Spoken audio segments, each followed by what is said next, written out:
You start to realize things are off. They don't feel like they used to feel. They don't land like they used to land. You're not okay with going through the motions like you used to. You're not okay with your life being compartmentalized into a specific structure of a certain amount of years spent in a certain amount of way. It doesn't fit anymore because you don't fit anymore. Your consciousness, your awareness has begun to open and to see itself, register itself in the world around it very differently. And you do have the opportunity of the dark night of the soul, or the enlightened day of the soul, in which you get to process through some of those spaces you've been, that you've claimed as your truth, and you get to decide if they're yours still or not. So that's why it doesn't have to be dark, because you can actually detach a bit, your awareness, your observation, and just with matter-of-fact certainty, register, read, determine, discern. If it's not yours anymore, it's not yours anymore. You don't have to get all up in it. You can if you want, but you don't have to. If it's not yours anymore, if it never was yours, if you go, holy cow, how did that become my story? So tell a different story. You're the one that's writing it and acting in it and all of that, you know.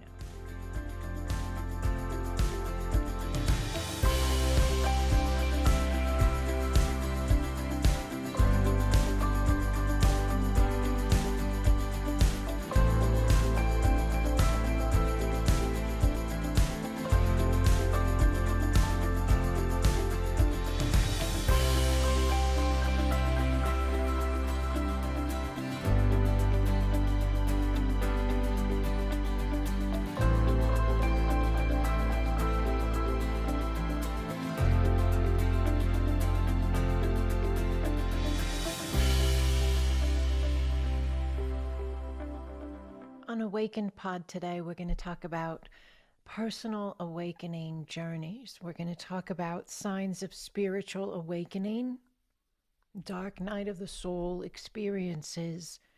Is that necessary? Is everybody dealing with that? That's going through a spiritual awakening? When does that happen? Where does it come in? Letting go of identity and ego patterns. How common is that? Very much so, right? Integration after awakening. That's a big one as well. Integration after awakening. There's this whole process playing out of this vibrational shift in you, in me, in us. And that integration is occurring. Spiritual loneliness and finding community. These are all topics that fall under this personal awakening journey. And we're going to touch on them today. We're going to look into these today. So I'd love to be this space with you. Let's go. Personal awakening journeys, yes. If you're hearing me now, if you're here for the AwakenPod, you're either already awake or somewhere within the awakening process, even if it's just stepping in the door. And there are signs that you can look in your life and see, and they will verify, they will confirm to you that you are spiritually awakened. You're on this journey. Everybody in the human collective, everyone that is an organic human has the opportunity to be on this spiritual awakening journey. Not everyone has chosen to engage it yet.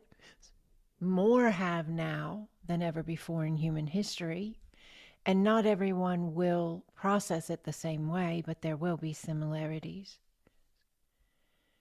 Some signs of spiritual awakening happening, like just beginning to knock on the door, set in, is you start to feel inside of you like something's not right.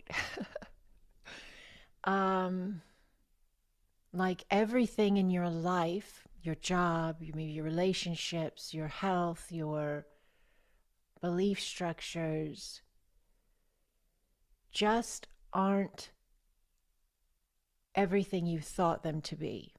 Like there's some type of, not emptiness, but it's something like that. There's some type of void inside of these spaces that used to be everything to you. And now there's just something missing in them. And you feel as if it's something missing in you, and you can't put your finger on it, but something is not right. The everyday cultural spaces of your life, maybe this is like holidays, birthdays,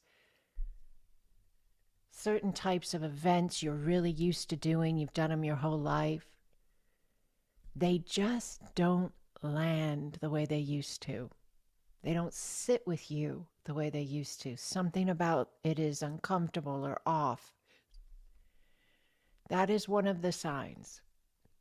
And that doesn't mean anything's wrong, because when something's off, it necessarily we tend to go to, that means something's wrong. But in this case, it actually means something's right. If you start to feel like things aren't landing the way they used to land, or line up for you the way they used to line up, or be okay with you the way that they used to be, it actually means you're doing something right. As you're feeling as if something's wrong, you're doing something right. You're beginning to open your heart. You're beginning to reset your heart with your mind. And you're beginning to step into a space where you're going to start evaluating every aspect of you, your world, and you're going to decide what is your truth. Now, the dark night of the soul can come in here sometimes, you know. And some people, they don't experience it with such intensity as others. And some people, it's very fast and it's very quick and it's very efficient, and they don't have to stay there that long. Everybody's just different. No one has to do it any specific way. You know, that's also a program, right? We come into this world, we're born in a certain time frame, day, date, month, all this, you know. And so then you're told you're this sign or you're that. And so then you're told that you have these traits and you act this way. And yes, it's uncanny how much those specifics tend to show up in people according to where they're born. But that's also a program, as much as it is that a energy sensitive has to have severe ascension symptoms, or an empath has to carry everybody else. Those are older programs of a space of us that we're ready to shift out of. Because if you remember your wholeness, your sovereignty, your source space connection, it doesn't matter what day you were born on, or what your sign is, or if you're an empath, or if you're a sensitive, or if you're this, that, or the other. You start realizing you can be that, but you're more. You have more going on, you know. You have more going on inside of you and available to you, so that you can begin to process, assimilate, no matter where you're coming in at with whatever trait you're holding. So dark night of the soul, it doesn't have to be so dark. I think I made a joke once, but with a light heart, please. Not judgment or to belittle or make light of anyone. With just a light heart, you know. I said we could give ourselves the opportunity to rewrite or heal that space of that dark night of the soul experience being a definite, you know. And we could start to say, I'm going to have an enlightened day of the soul instead of a dark night. I'm going to have an enlightened day of the soul. And we can process very differently utilizing these different types of connection points that we have available to us. But it is a sign. You start to realize things are off. They don't feel like they used to feel. They don't land like they used to land. You're not okay with going through the motions like you used to. You're not okay with your life being compartmentalized into a specific structure of a certain amount of years spent in a certain amount of way, it doesn't fit anymore because you don't fit anymore. Your consciousness, your awareness has begun to open and to see itself, register itself in the world around it very differently. And you do have the opportunity of the dark night of the soul, or the enlightened day of the soul, in which you get to process through some of those spaces you've been, that you've claimed as your truth, and you get to decide if they're yours still or not. So that's why it doesn't have to be dark, because you can actually detach a bit, your awareness, your observation, and just with matter-of-fact certainty, register, read, determine, discern. If it's not yours anymore, it's not yours anymore. You don't have to get all up in it. You can if you want, but you don't have to. If it's not yours anymore, if it never was yours, if you go, holy cow, how did that become my story? So tell a different story. You're the one that's writing it and acting in it and all of that, you know. So we move into letting go of identity, and then the ego patterns start coming in as well. And letting go of identity is all part of that. Spiritual awakening is moving into a space of yourself where you change the way you look at you, change the way you understand who you are, right? It expands beyond what you've identified as, the role you've taken on or roles you've taken on all of your life. All of a sudden you go, wait, I know I'm even more than this. So the letting go of identity is part of that process of no longer having to claim that specific identity, that specific storyline, that's who you are, because you've realized you're more. And you're okay with that. And now the ego patterns start coming through because they belong to that identity, and you're not being that identity. You're being your more inside your human now. So you're having more patience with yourself and the world around you. It's not perfect, but you're starting to. And you're experiencing being available to observe more instead of judge immediately or react immediately. You're starting to observe more. You're starting to pay attention and listen to the things that people are saying, and you're starting to think while they're speaking to yourself in your own being. That's interesting. Instead of reacting to them, you're thinking, I wonder why they say that. I wonder what program is playing out in their being, what identity is playing out in their being, that's what they're saying. Instead of fighting with them or arguing with them or having to prove you're right and they're wrong, the ego patterns are coming up and you're no longer playing them out. Because they don't match who you are now. They're who you were. So you're letting go of identity and the ego patterns, and this massive integration starts happening. And we're fast tracking this conversation. But this massive integration starts happening. The body knows exactly what to do. Some people will process differently than others, but be mindful if you tend to find it intense, the integration process of spiritual awakening. If you tend to find it intense, be mindful, be aware of what are you feeding yourself? Because most of the time, people that are sensitive more so, or have the tendency to feel things more intensely, they tend to be more available to social sites that share about solar flares, and social sites that share about the Schumann resonance, and social sites that share about ascension symptoms. And it's not that stuff doesn't exist, but it will tap you into a reality where that is the focus. And if that is the focus, then that is the reflection, and that's going to mean more intensity. I do not watch things about those things. I don't need to. And people will say to me, oh my goodness, did you feel the energies of that full moon? It was so intense. I didn't even know it was a full moon. Yes. Unless I'm specifically holding an event structured around the moon, I am not paying attention. That's not my focus.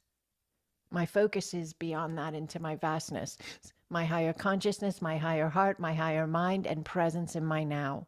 So integration after awakening, it's your design like all the rest of it is. Whether the design is laid out in a way in which you are navigating a dark night of the soul, which is again a alignment of belief, or whether you're navigating a enlightened day of the soul, which again is a choice point, a design decided by you. Integration is going to be impacted by those decisions. So if the decision is to run older programs, slower programs, more fear-based belief structures of doom and gloom, and it's difficult and it's always going to be difficult, it's bigger than me, it's happening to me, then the integration of after awakening is going to be filled with that type of pattern and that type of energy. It's going to be more difficult. But if the choice is made by you, as you are letting go of the identity and the ego patterns, you can be letting go of programs that say it has to be difficult. And you can be running the program. It's getting easier and easier with every breath. Some days it will match really well, and some days it won't match at all.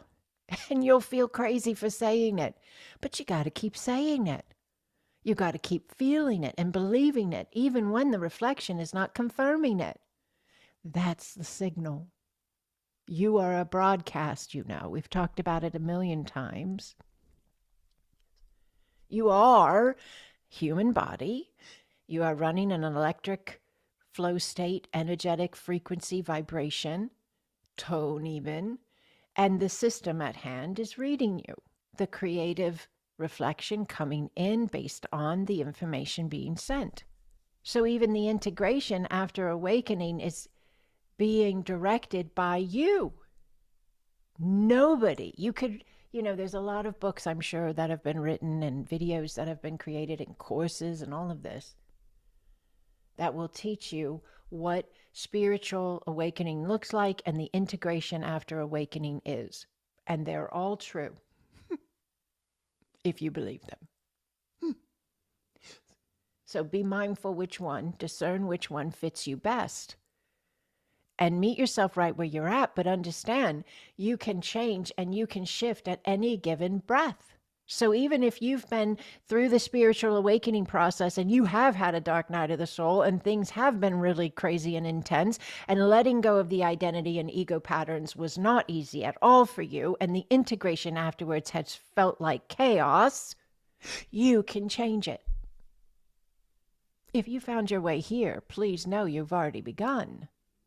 Because I speak of this. This is what I teach. This is what I activate for people. I carry grounding frequencies in my voice. I carry grounding frequencies in my presence.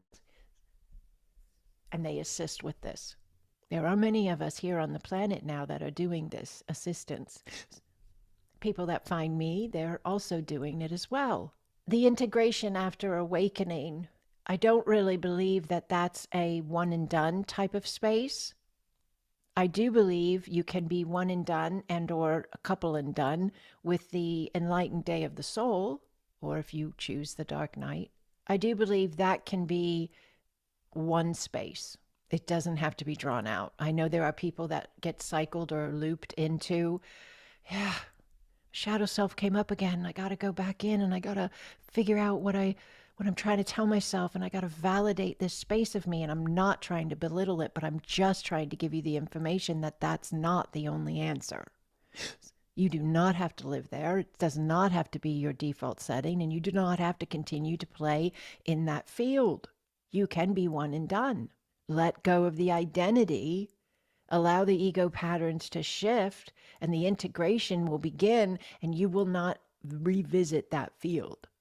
Because you don't resonate. The frequency has changed too greatly. And the integration after awakening, that is not a one and done, because the awakening is never done. So if it's, I'll be happy when, that's probably not the best way to phrase it. Because the when is not happening in the sense of being done. The when is a continual process. as long as you are in human form and breath is moving through your human vessel, you will be continually available, if you allow, to expand your consciousness in your now through this experience you're having. And the integration of the awakening will continue as you continue to expand. You're exploring through your relationships, through your job, through your following your heart, through your joy, through your hobbies. All the ways you are being human are the ways in which you're, as source, exploring itself, expanding itself on the journey. And so integration of that awakening, of that exploration, is going to continue as long as you breathe. And you don't want to be done. That's a program that grips. That's a program belief structure that slows things down. Don't want to be done. Fall in love with the awe and wonder. Fall in love with the potentialities. Fall in love with the opportunity to know thyself more and more. And then that space of you becomes an incredible dance of love with yourself. And there's nothing more sacred nor, beautiful than that intimate return to your divine flow within your now. It's incredible. And the integration of that is a continual process and blessing to be in. We're always integrating it because it's always a shift in vibration. It's always a shift in frequency. Every new thought has a new vibration. Every new action carries a new frequency. And that integration is happening in the body as the being is embodying the new space. But there isn't a process, definitely an integration process after awakening, absolutely. And the spiritual loneliness in finding community is a key component of the personal awakening journey.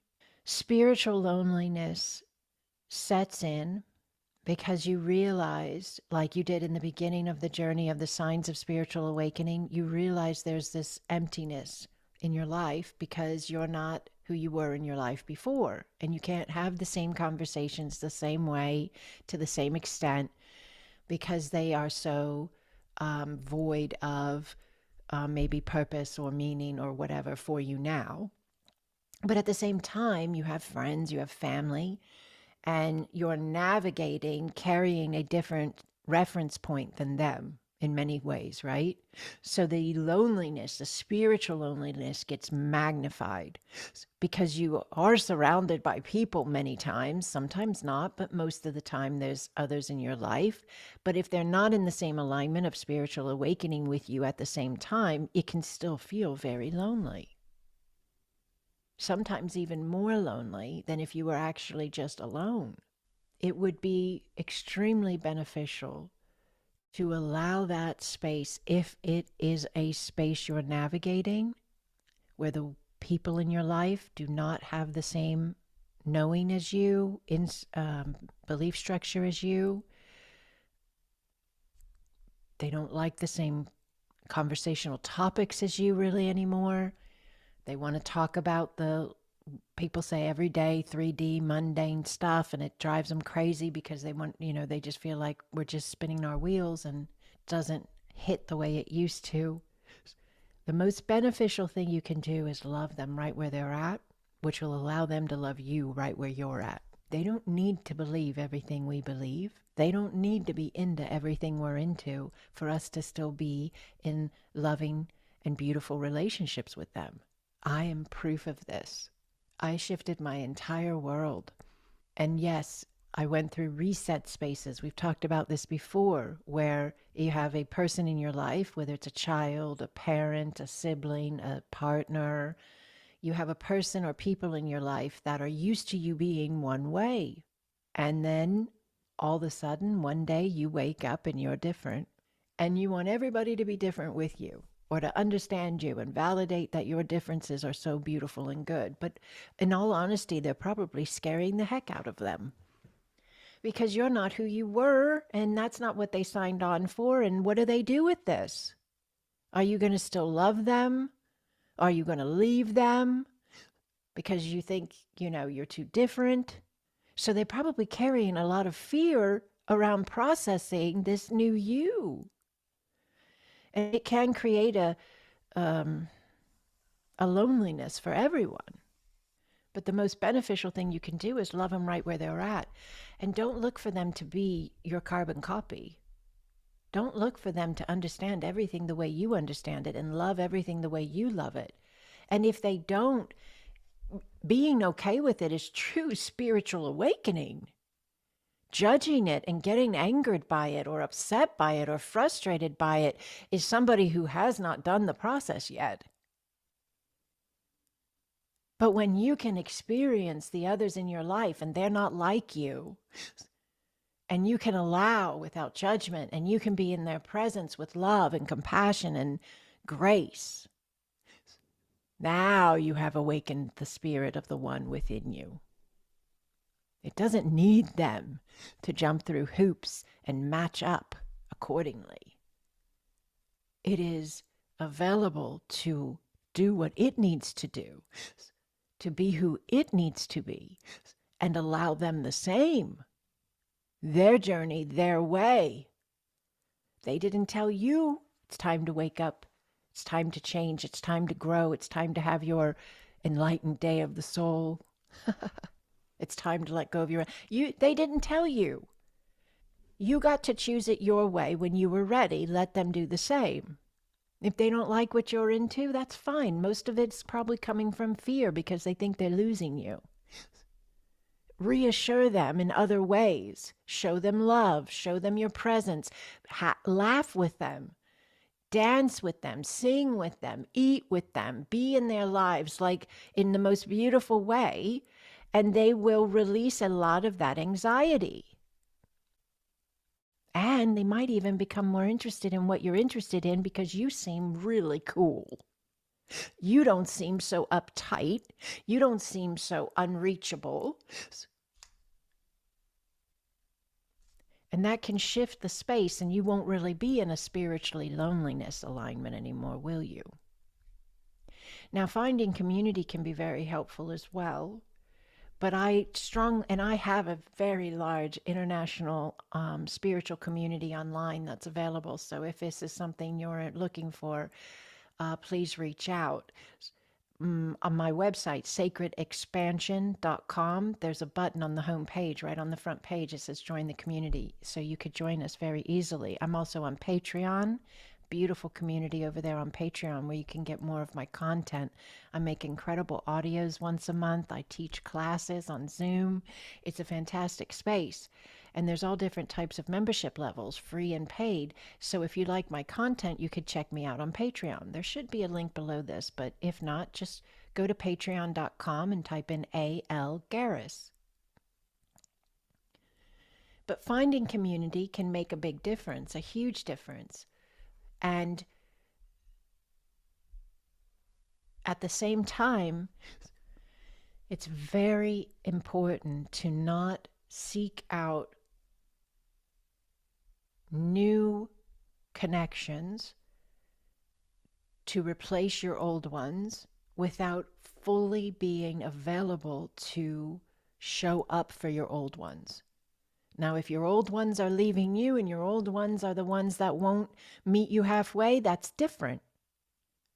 But if you're the one shutting down, finding a community is not the answer, because what's going to happen is you're going to meet wonderful people, and that's going to be great, and it's going to fill a space, but you're going to create another relationship further down the road in some way or another where you're going to repeat this same pattern again with someone else so that you can learn to not run away, walk away, or drop people and relationships because they don't align for you. You're going to learn how to move the spaces in a mature, spiritual, conscious way. It's part of the journey. So the most beneficial thing you can do, if you don't have anyone, that's just how it happens to be. There aren't partners or children or parents or friends. It's just you're kind of a loner. Then a spiritual community all day long, absolutely. Get into one that fits you. I have one. We work with Acasma quantum energy, and we assist with encouragement, inspiration, and energetic assistance for this whole process of spiritual awakening. But if you have family, if you have friends, if you have coworkers, and you would just love to keep those relationships, but for whatever reason they've gotten distance from one another or out of alignment with one another, and they're uncomfortable because you're you and you're now a different you than you were, and so now the relationship is trying to reset itself. Do your best to be available to the reset. Don't put it all on them. You're the one that opened up yourself into a new alignment of you. They're most likely scared they're going to lose you, or they don't know how to be with this new you. They don't know this new you. So meet it with grace and compassion and presence, and that truly will be your part of your journey that will verify and confirm to the field that you truly have awakened or are awakening, because you're responding consciously.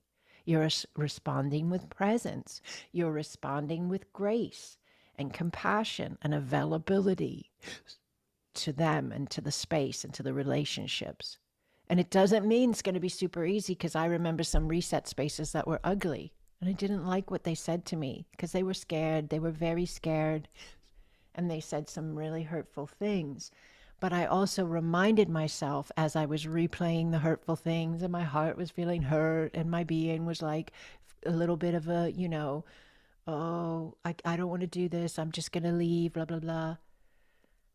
I would allow myself to step back and pause and observe it for a minute. And I would say, wait a minute. Why would they say that? I know they love me. So why would they say that? Because they're scared.